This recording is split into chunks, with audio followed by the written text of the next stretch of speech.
Hey, my name's Sydney. I'm 48 years old. My life hasn't exactly been a smooth ride for me. I've had a lot of ups and downs, but throughout it, the one person that kept me going was my son, Connor. So when my husband got in the way of my son's future, I left him, but karma always has a way of coming back to get you. So allow me to tell you my story. My son, Connor, was a result of my first marriage. I was married to a very abusive man who couldn't have cared less about me or Connor. He was a good man at the start of our relationship, but after we got married, it became clear that I was just a baby-making machine to him.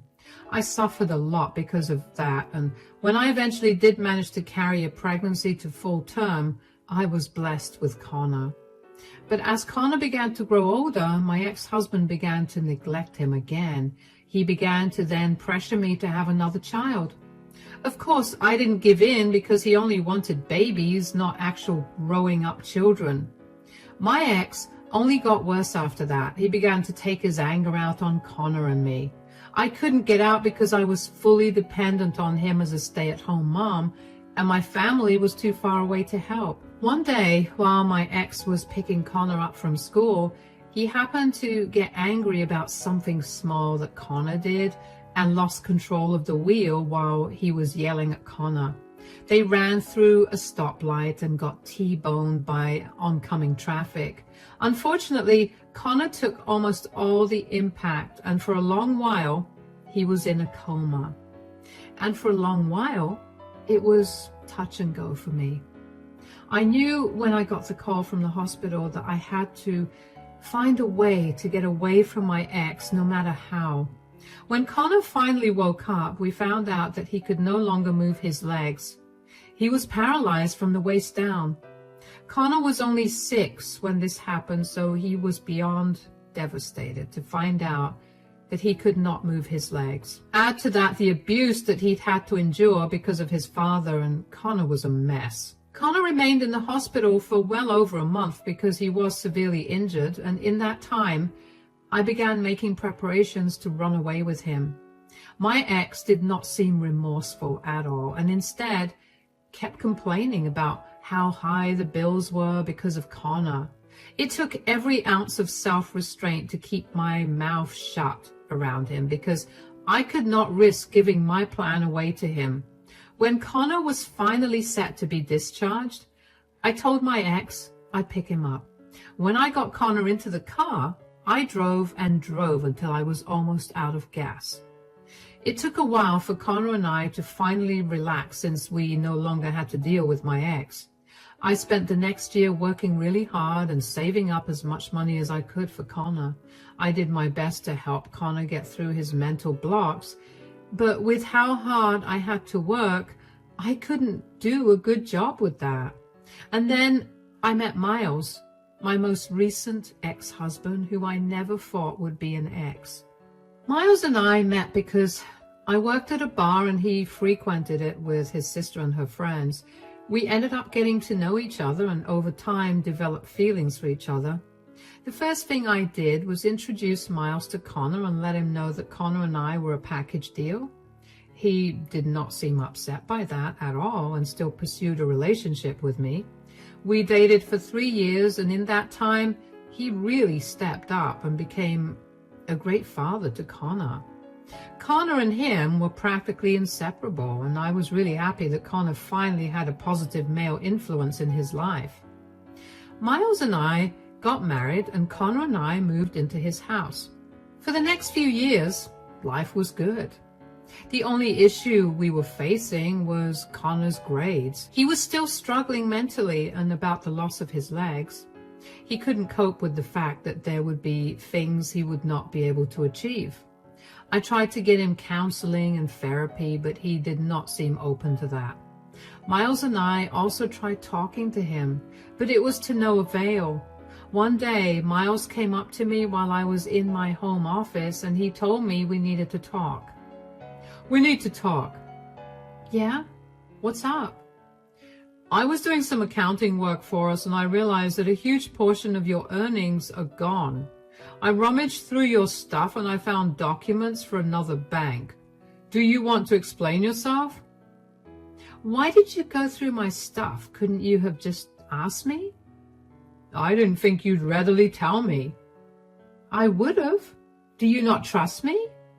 I trust you, but you're dodging my question. Why do you have a separate bank account that I had no idea about? I'm not dodging your question. I just feel a little violated since you went through my things without asking me. But since you want to know so badly, I opened that bank account at the time of my divorce from my ex-husband. That's my savings for Connor's future education. Future education? Do you really think that he'll be able to do anything? What are you implying? I mean, think about this rationally. Connor is barely getting through school right now. He got put in extra classes because he's failing every class. So, do you think that he shouldn't be given an opportunity just because he's struggling? He got paralyzed because of my ex-husband's negligence, so of course he's struggling right now. He's still getting accustomed to the changes that his disability has brought about. He has 6 months until he graduates high school. Do you think he'll be able to get over his emotions in that time and actually go to university? It's been years since he got disabled. And if he's still struggling, then do you think he'll improve? We've changed schools 1,000,000 times, and each time they've told us that unless Connor gets over his stupid hang-up, he's not going to get anywhere in life. Are you seriously saying that trauma has a time limit? After which it's not supposed to affect you? Who cares what those schools have said? You've raised Connor since he was 8. You're like his father, and you think of him this way? Don't bring unnecessary emotions into this. I'm seriously asking you, because if you've been saving since you divorced your ex-husband, and if you've been putting a similar amount to what you've been putting in so far, you must have racked up quite a bit of money. Oh, and what do you want to do with that? Buy another house? Spend it on something for yourself? We don't need another house, but we could buy all of us something nice. Absolutely not. I don't care what you want to do or want to have. That money is Connor's. I've poured my heart and soul into saving that money. You have no right to that money, and nothing you say will change that. Whether Connor chooses to go to college immediately after he graduates or not, that money is for him. I will not be having this conversation again. I did not like Miles snooping around through my things, and I especially did not like him implying that Connor's education money was never going to get used. I knew that Connor was struggling with school and his grades were a reflection of that, but I also knew that there was more to his education than just his grades. I knew that no matter what Connor said or did, he still wanted to have a normal future like every kid his age, and that was why I saved all that money up. Over the next month or so, Miles would randomly bring up expensive things that he wanted to purchase and hint at me buying them for him with the money I'd saved up. I'd shut him down by telling him to save his own money and buy those things himself, but I was really irritated by his behavior. Did he really think so lowly of the child that he helped raise? Were his needs more important than Connor's in his head? I tried my best to tell Miles to drop the topic, but every time he'd tell me that he was just checking if I changed my mind. Yeah, that only made me angrier.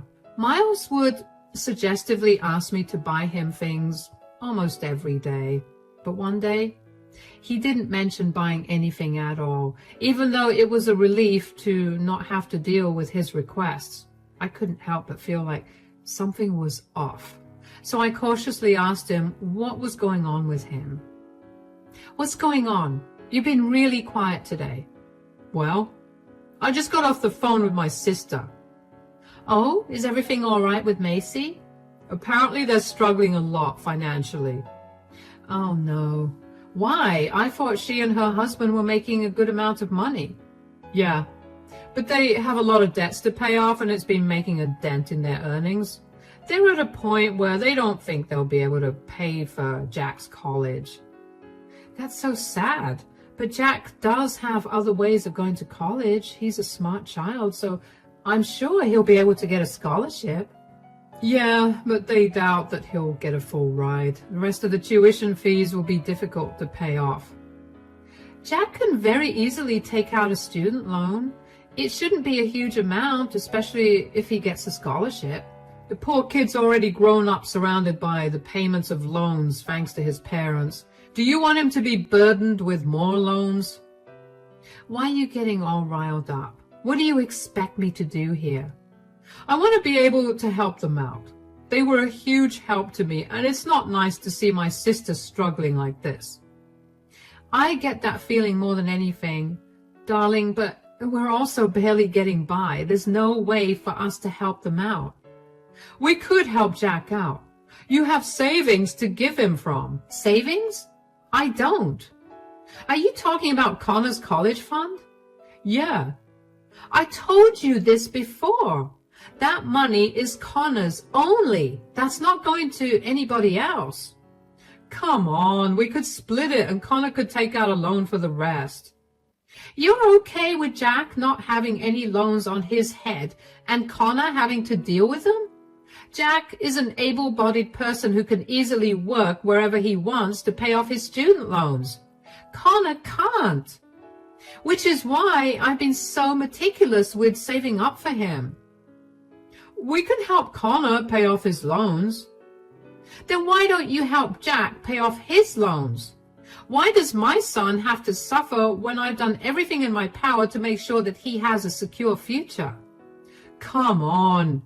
You know how my sister helped me out while I was severely depressed. She's the reason I met you. I fully appreciate everything your sister did for you, but I can't sacrifice my son's future.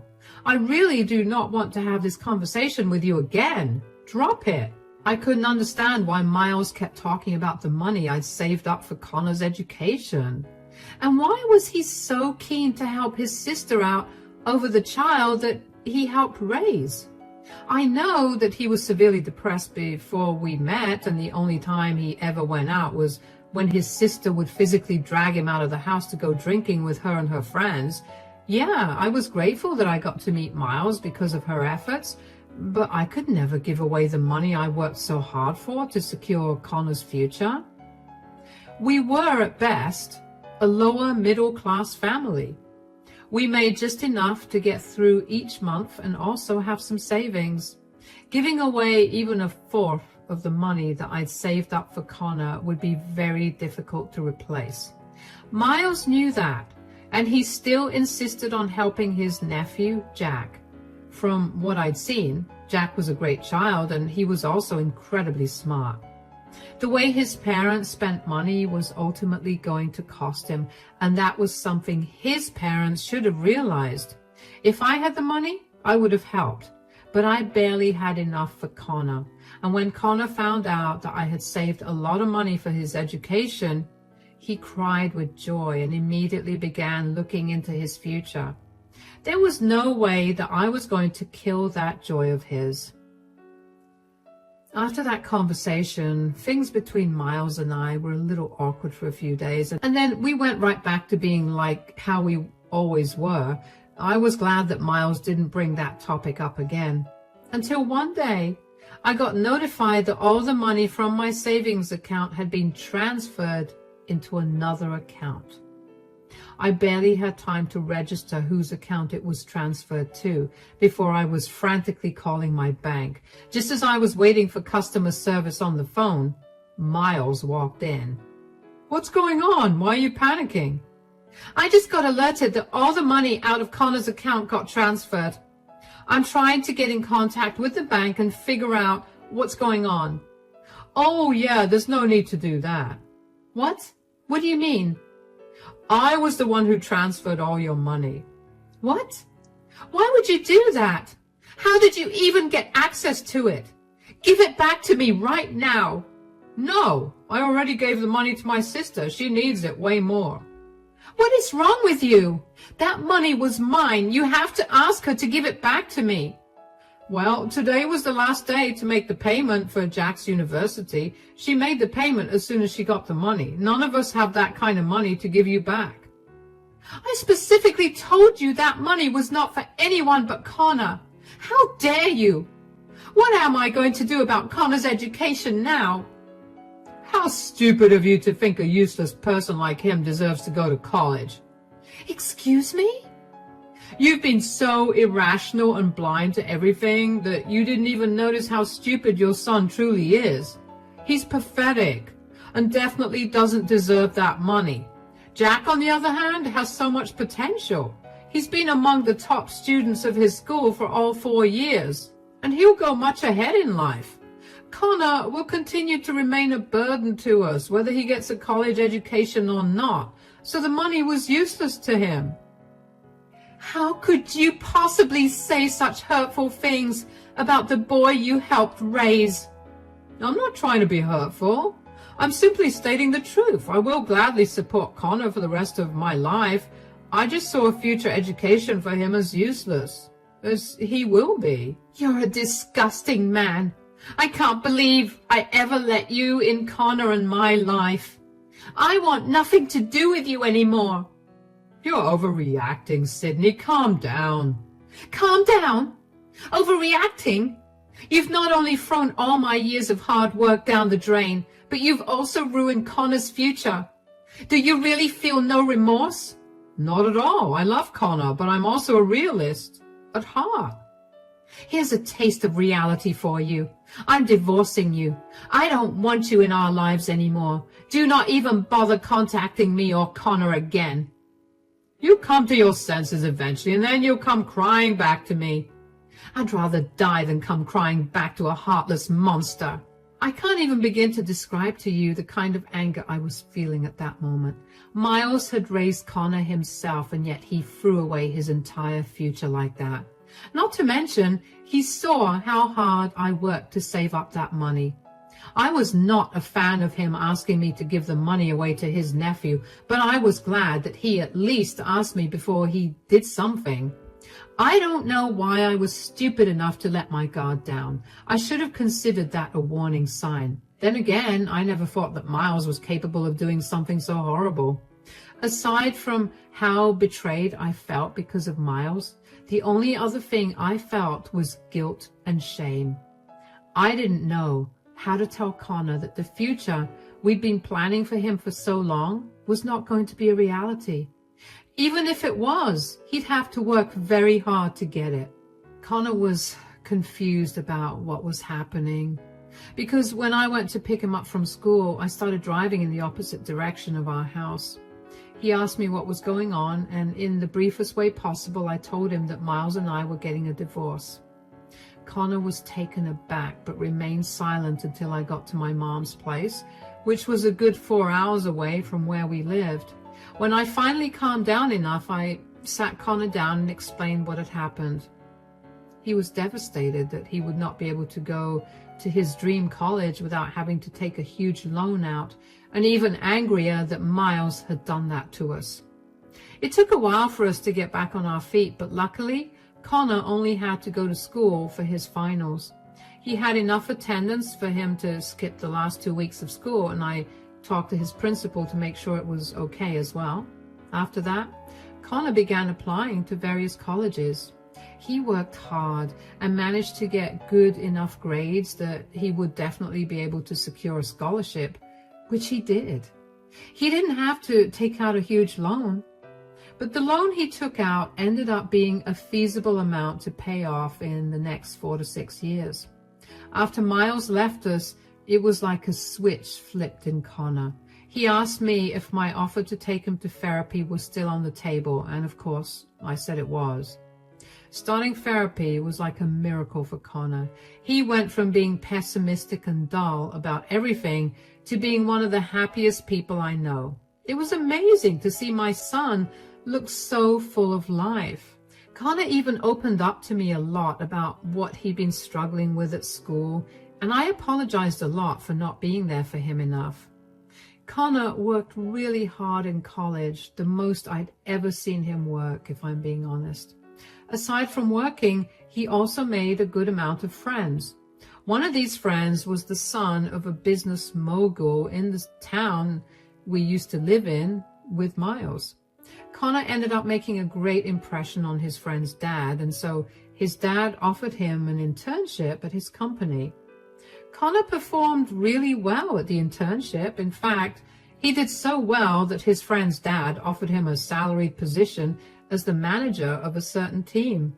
Of course, Connor took it, and he was set to begin working there as soon as he graduated. As for Miles and I's divorce, it took a long while to process, but when it finally came through, I felt great. I found a new job, and this time I had my mother to help me out as well.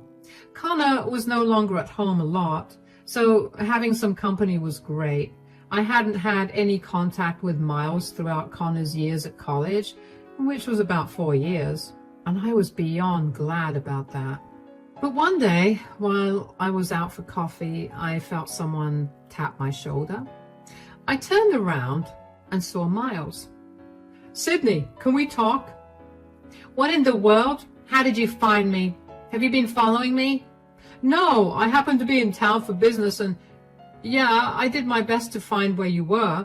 I happened to see you at this cafe, so I figured I could come and talk to you." "I don't want to talk to you. Bye." "No, wait, please. Could we have one conversation? I'll buy you coffee." "I don't know what it is you want, but I'm not giving you anything." "I don't want anything. I just want to have a quick chat, please." "Fine, make it quick. I have to go home and cook dinner."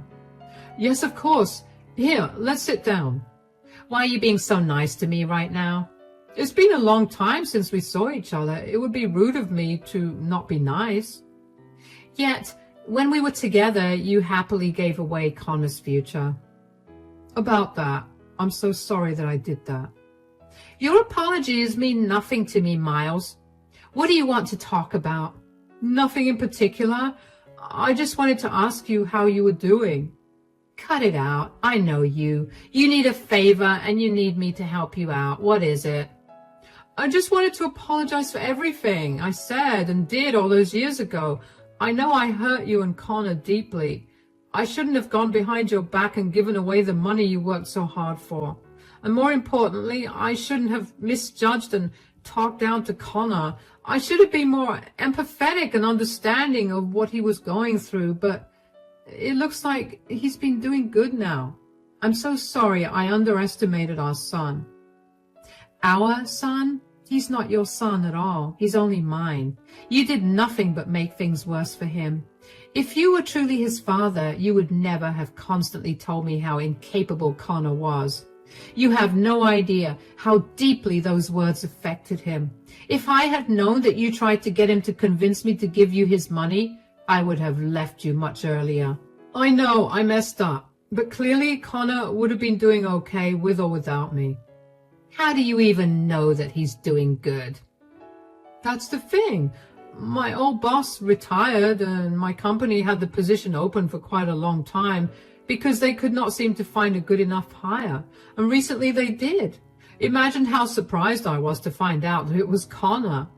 Apparently he's been good friends with the CEO's son, and he has a lot of great qualities that the CEO admires, and that's why he's been given such a high position at such a young age."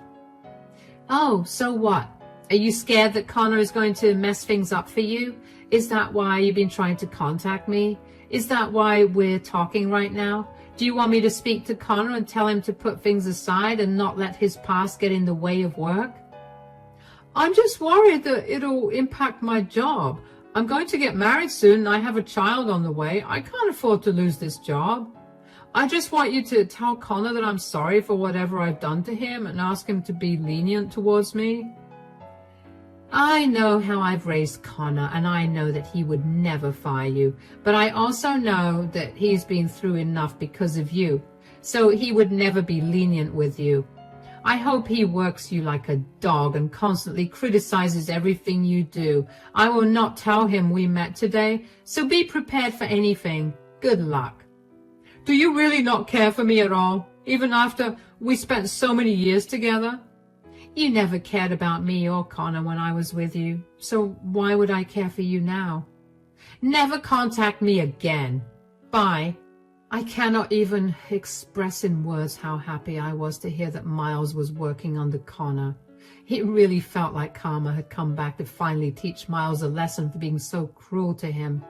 I did feel a little weird because Miles did track me down to have that conversation, but that weirdness was quickly taken over by joy at finding out what the new situation was for Miles. I was surprised to find out that Miles was going to be a father again, and although I did know that Miles was not going to lose his job because of Connor, I was sure that he was going to suffer a lot. I hoped that Miles was a better father to his new child than he was to Connor, because no child deserved what Connor had to go through. I kept my word and didn't tell Connor about my meeting with Miles. Connor hated Miles with a passion, so finding out that I voluntarily spoke to him would have made Connor upset. Anyway, when Connor found out that Miles would be working under him, the first thing he did was call me to inform me about the new situation. He asked me if it would be right for him to fire Miles, but I reminded him that would be considered wrongful termination and the company would suffer for it. He was given the position because of the trust the CEO had in him, so he shouldn't ruin it because of his personal feelings. I could tell that Connor was frustrated, but I reminded him of how I raised him to be kind yet strong. What followed after that was simply hilarious to me. Over the next 7 to 8 months, Connor was brutal with Miles. He'd set the highest expectations and targets for Miles to achieve and would openly criticize him in front of all his colleagues. Connor did that not only because of his feelings, but it turns out Miles had actually been a very lousy employee whose mistakes had been costing the company quite a lot. Miles simply brought them to light in front of everyone, and let's just say that the rest of Miles' team was not happy about that.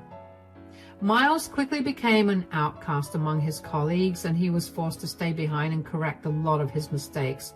He tried to talk to Connor about going easy on him, and even let Connor know that he had a child on the way. And Connor laughed in his face and told him that he would not be going easy on him, and also told him to treat his new child better, or he would find himself in a worse position when he was much older. Miles then tried to contact Connor's boss in HR to complain that Connor was treating him differently because of a personal grudge that Connor held against him, but Connor was prepared with the proof of Miles's negligence at work. He told HR and his boss that he was only treating Miles differently because Miles didn't seem to respond to any other way of doing things.